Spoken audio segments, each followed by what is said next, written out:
Okay.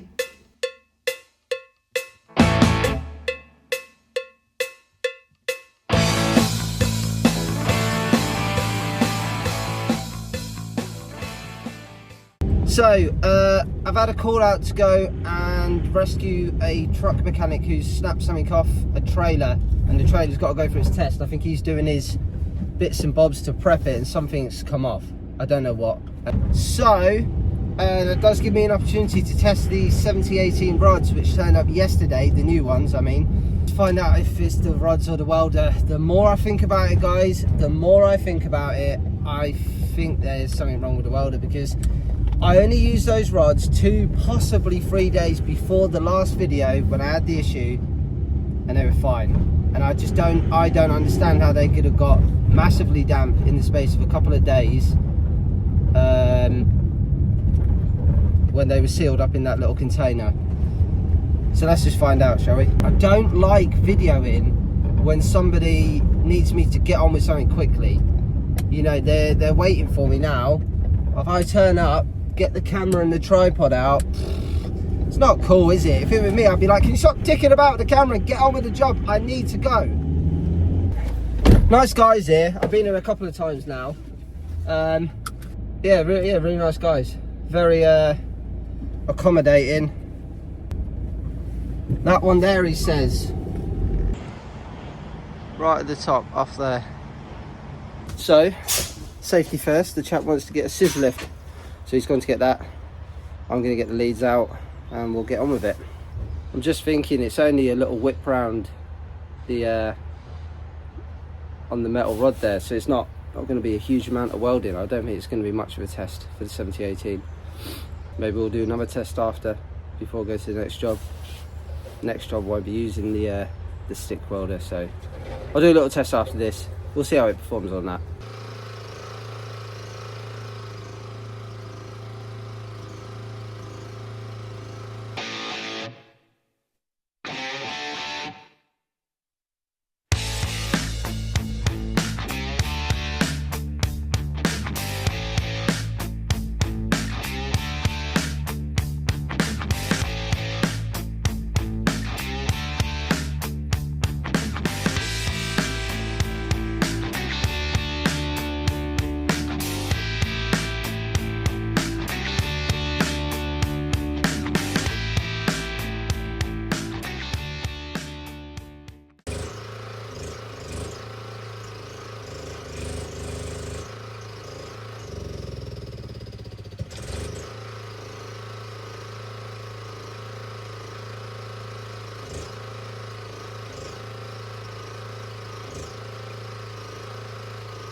Cheers, mate. We'll be back in touch for the next job. Yeah. When you break something else. I didn't break that. Huh? I didn't even break that one. Maintenance. I can't help it snapping. Yeah. You should foresee these things, though. You should have known. Every time I'm going to mark on there. Might be able to sneak through here, actually. I'm going to get flattened by a massive lorry. Don't think so. Right, all fixed. Tube at the top there is very thin, very rusted, very thin, so I imagine it'll come off again in the future, but it should be good for a while. Let me just open the gate. Right, welder. It's all fun, isn't it? I am almost positive there's a problem with the welder, but we definitely need to do a bit more welding to know for sure, because there wasn't an awful lot, and I was actually having to just basically tack it because the tube at the top was so thin. What I was having to do is put the heat into the solid brand spanker and kind of just wash it down into the tube, which worked fine. But I know 70-18 doesn't strike up like 60-10 or even 60-13 does. It is a bit trickier to strike up, but it was very difficult to strike an arc. The welder stalled 3 times. Never done that before. Not once has it ever stalled. I don't know what that was about. It's not like it just stalled when it was idling. It was when it was under load trying to strike an arc with the 70-18. It was fine with 60-10. I had to get the chap there to, because I was up on the scissor lift. I had to get him to turn the amperage up. So you shouldn't need 125 amps to strike an arc on a 2.5mm rod. I think there's something wrong with the welder, guys. I'm a bit pissed off about it. Mainly because I threw all those damn rods away. Oh, what an absolute plonker. They weren't, well, they might have been damp. They probably were damp. But I don't think they're the primary problem. I've got to go to a job now. I won't be filming that one. That's in a warehouse, which I imagine there's going to be a lot of staff knocking about. I don't like filming in those settings either. 2 jobs today that I don't want to film. Sorry, guys. Well, I did film a little bit on that one, didn't I? Not a lot. Once I've finished that job, I'll go and run a few 70-18 rods, and let's just double check what's going on, shall we? But I'm pretty sure there's a problem with the welder. These were brand new yesterday, so they've come out the new box, brand spanking new. It's been warm overnight. Yes, they've been in the van, but they've been in their box. They're fine. There's no chance in hell that these are damp. They're not.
As you can see, this guy here is up to 135 amp, and if you want to go up to 200 amp on the little scale over there, you go to the top one. It's just occurred to me, I always run on this one.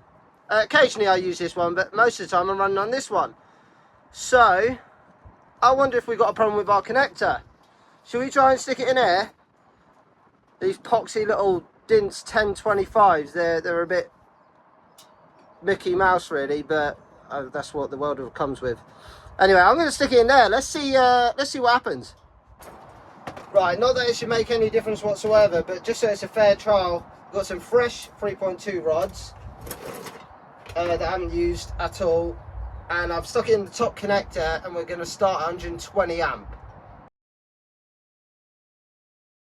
145. Shouldn't need to be that high.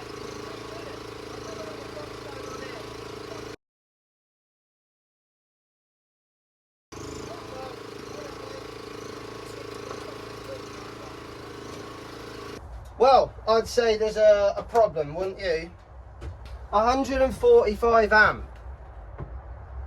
You should have no issue striking out. Yes, you're going to get a ton of undercut.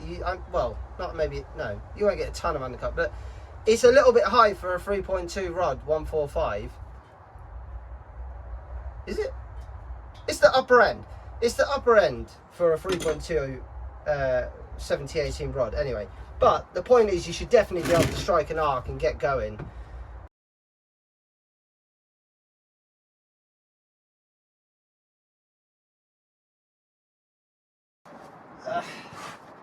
I don't get it.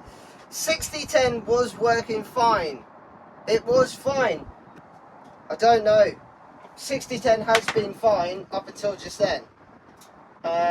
6013 ran absolutely fine, no problem. What I do know is that it's very irritating, and I am getting a bit wound up about it because I don't know. Well, I don't know enough, do I? I don't really know what I'm on about when it comes to welders. I know how to weld, I know settings, I don't know inner workings. I probably should. Right guys, I did run a few more rods after I turned the camera off, just because I wanted to be a bit more conclusive with my conclusion. 7018 is almost non-existent now, it just won't even strike an arc. 6010 will run, but it's like spluttering. The arc is very inconsistent, both 2.5 and 3.2, various amperages. Whatever's happened to the welder, it seems to be getting worse with each use, so I'm just going to stop using that welder. If I absolutely had to stick weld something at some stage, then I'll just have to use my little inverter stick, which won't run 6010, but it does run 7018. There's always an upside, guys, eh? Right, here we are, guys. Most common causes apparently is likely to be this rectifier block, if that's what it's called. Is that what it's called? Rectifier stack, whatever. And this capacitor. Apparently this capacitor is in charge of keeping the arc smooth. This guy is in charge of essentially regulating, well, it's in charge of turning AC to DC welding power. But well, by the sounds of it, I think that's the problem, but I need to get the numbers off it and whatnot. Mr. Spark Plug lead is hanging by a pissing thread. Look at that. Look. We're missing the cap off that, aren't we? So that is how it was sitting. The entire time I've had it, I've not checked that once. The fact I haven't checked that once in my ownership of this machine says a lot about me. Yeah, it does. But according to my friend Mr. Google, he reckons when I try and strike an arc with 7018, which is requiring a decent amount of oomph, the engine might not be getting a decent enough spark to deliver the power it needs. I don't buy it. I don't know, but it's a cheap alternative, isn't it? So I'm just going to go get another a lead, stick it on, and see what happens. I also spoke to my other mate, Mr. ChatGPT, because you can send him photos. As always, Mr. ChatGPT sat on the fence. He just went, "Hey, that looks like could be the problem, that, but it might not be." I bloody knew ChatGPT was talking crap. Halfords don't sell anything. They just like literally a couple of air fresheners, maybe some antifreeze, and one of those crap fake exhausts. That's it. What about like a small engine? What would use a Honda GX390? Right, just spoke to a very nice chap at a lawnmower repair type place. He says that they're absolutely snowed under, wouldn't take a look at it. And I did ask him if he had one of those leads, and he sort of just didn't answer.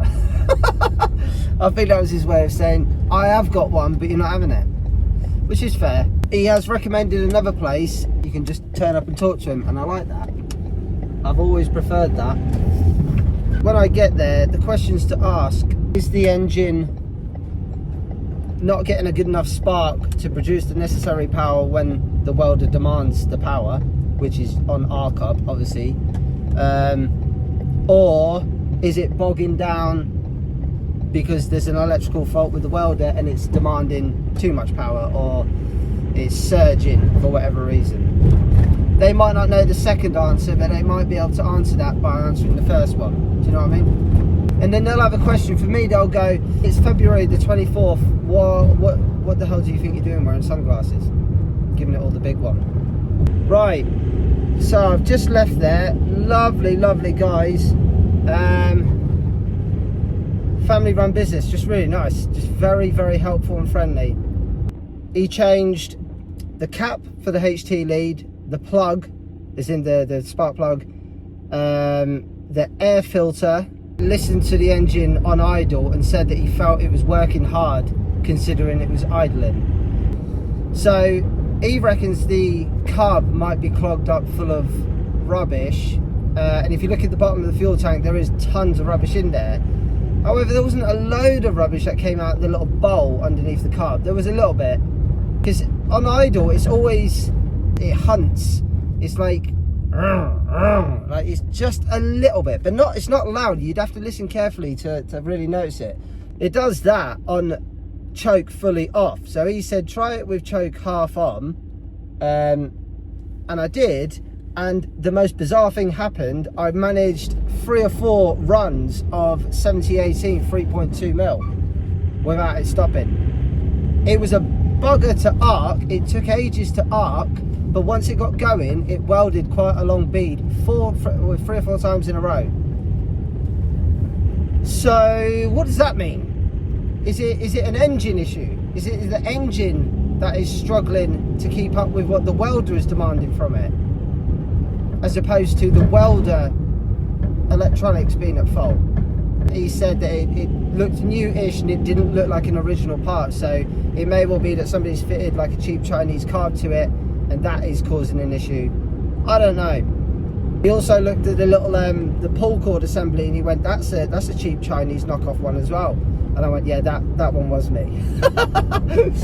Because literally on like the 3rd day I had it, I snapped the cord on it, didn't I? So yeah, I changed that for a cheapo one. I think probably more questions than answers have come from that, because now I'm in no man's land. Is it the welder or is it the engine? I can't really give you guys clear, defined symptoms, can I? Because they change every 2 minutes.